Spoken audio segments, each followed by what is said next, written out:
നാട്ടിലെല്ലാവരും മസനഗുഡി വഴി ഊട്ടിയിലേക്കുള്ള യാത്രയിലാണെങ്കിൽ ഒമാനിലെ സഞ്ചാരികൾ തീരപ്രദേശങ്ങളിൽ നിന്നും പർവ്വതങ്ങളിലേക്കുള്ള യാത്രയ്ക്കുള്ള ഒരുക്കത്തിലാണ്. തണുപ്പ് കനക്കാൻ തുടങ്ങിയതോടെ ജബൽ ഷംസിലെ മഞ്ഞുപെയ്യും കാലം ആസ്വദിക്കാൻ ഇനി സഞ്ചാരികളുടെ തിരക്ക് വർദ്ധിക്കും.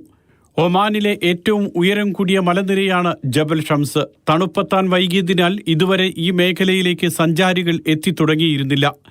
കഴിഞ്ഞ 3 ദിവസമായി രാജ്യത്ത് സീസണിലെ ഏറ്റവും കുറഞ്ഞ താപനിലയാണ് അനുഭവപ്പെടുന്നത്. പർവ്വത മേഖലകൾ മാത്രമല്ല, തീരപ്രദേശങ്ങളിലും ഇപ്പോൾ തണുപ്പ് അനുഭവപ്പെട്ടു തുടങ്ങി.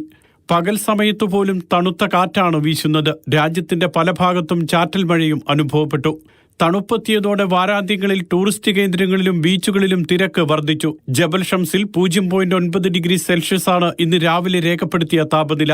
രാജ്യത്ത് വരും ദിവസങ്ങളിൽ ശക്തമായ മഴയ്ക്ക് സാധ്യതയുണ്ടെന്ന് കാലാവസ്ഥാ നിരീക്ഷണ കേന്ദ്രം കഴിഞ്ഞ ദിവസം അറിയിച്ചിരുന്നു. ഈ മാസം 11 മുതൽ 14 വരെയാണ് മഴയുടെ സാധ്യത പ്രവചിച്ചിട്ടുള്ളത്. ഇതേ തുടർന്ന് തണുപ്പ് വീണ്ടും വർദ്ധിച്ചേക്കുമെന്നാണ് സൂചന. Mathrubhumi news, Muscat.